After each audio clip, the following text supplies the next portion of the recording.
Well, time now to turn our attention once again to the international papers. Diptyque Laurent is back with us in studio. Diptyque, I want to start with national elections in Iraq over the weekend. That's right. It was certainly an election marked by a low turnout. It's one of the lowest in recent times, in fact, with about 45% of people voting, according to the National Electoral Board. According to the Emirates-based Gulf News newspaper, this could be due to the country's highest Shiite cleric condemning Iraqi leaders and the electoral process just a week before those elections, and the feeling among Iraqis that leaders are corrupt irrespective of whom you vote for and when. Nonetheless, as you see on the front page of the Gulf News, Iraqis are on edge to find out who their next leader will be. Now, according to Al-Alam, the Iraqi paper, the paper's sources say that it's, quote, almost a certainty that the next prime minister will indeed be the incumbent Haider al-Abadi, but that is, of course, just according to this paper and its sources. Do other papers think forming another government would be quite so easy? Not so easy, not at least for the Jordanian paper Al-Khad. Of course, the Iraqi elections has a lot of vested interest from the regional papers as well. Al-Khad says forming the next government will be difficult because of the, quote, strong fragmenting of parliament. There are a lot of individual groups representing individual interests. As a result, for this writer, the next government will be, quote, unstable and vulnerable, with those ultimately wielding money and weapons having the most say. Okay, well, let's move on to a rather controversial visit now by Turkish leader Recep Tayyip Erdogan to the United Kingdom. Well, he arrived in the UK on Sunday eve for a three-day state visit in which he'll be hoping mainly to strengthen bilateral trade relations there. And you see him on the front page of the Daily Sabah there. He also met with Prince Andrew, who'll be meeting with Theresa May and investors and British CEOs. At one of his first speeches on Sunday, he recognized the solidarity between Britain and Turkey, especially hailing British support for Turkey and his government after that failed coup in July 2016.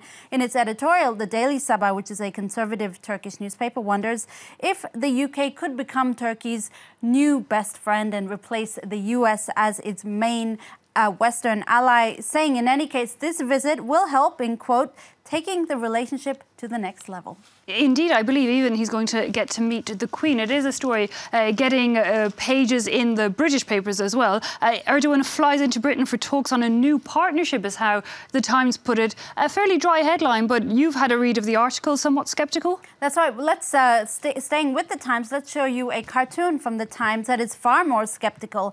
The British media really taking to task the fact that the British government has rolled out the red carpet for a man who's governing his country through repression and censorship. Here you see Erdogan stepping off his presidential plane as Theresa May waves to him enthusiastically with her flag there, while those plane windows are actually mini jail cells, a reminder of his repressive laws. Now, this visit is also a brief pause for the Turkish leader ahead of June elections. For one Turkish-British writer from The Independent, it also begs the question, should the UK be greeting him with open arms given his authoritarian rule in Turkey? It's an interesting dilemma given that Donald Trump himself will also visit the UK at some point, despite a diplomatic spat earlier this year. For this writer, it's a tricky situation because ultimately pretty much every world government, I'm quoting, is at some level dishonest. Aha. Yeah, no, we've even seen reactions into the UK for Donald Trump's visit already, but the White House has found itself embroiled in another scandal, this time involving John McCain, and it shows no signs of abating. No, it took place last week, actually, when a comment by a Trump staffer, Kelly Sadler, during a meeting was leaked to the press. And the website Vox has a pretty good summary of this whole controversy.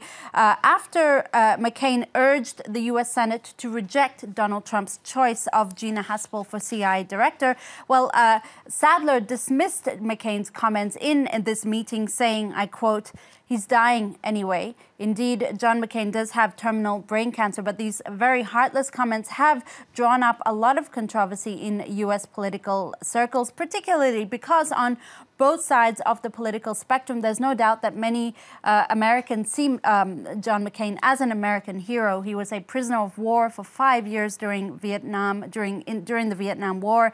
The Washington Post reports that That staffer in question, Sadler, has personally apologized to McCain's family, but has not acquiesced to a public apology, which is what the McCain family wanted. For Washington Post columnist Dana Milbank, who knows McCain quite well and has reported on him many times in the past, well, he calls him a hero and wonders in this piece, how did we let partisanship take us to such an ugly place? Indeed, and no matter, like him or don't like him, it seems a pretty cruel jibe to have met. Well, meanwhile, you found a story in The Atlantic that looks at how crime is evolving in Sweden. That's right. Due to a growing cashless society in Sweden, the role or the job of the typical bank robber is becoming obsolete. It has, though, given rise to a new type of modern crime, theft of Apple products off trucks, luxury good, the smash and grab attacks, rather brazen attacks on luxury goods stores, and even the endangered species black market. According to The Atlantic in their June edition in this article, they talk about a rare grey owl that goes for about 1 million Swedish krona. That's about 100,000 euros on the dark web. Sadly, perhaps inevitable that crime adapts. Finally, Dipchika, a group of researchers have a bit of wine drinking advice to give us. I'm all ears. I'm sure you love this one. The Telegraph explains that a study led by a Madrid researcher shows that women have a more discerning palate and that they make better wine tasters. The study saw 208 volunteers take part in a red, white and rosé blind test, showing that men scored higher in terms of emotions evoked by drinking wine,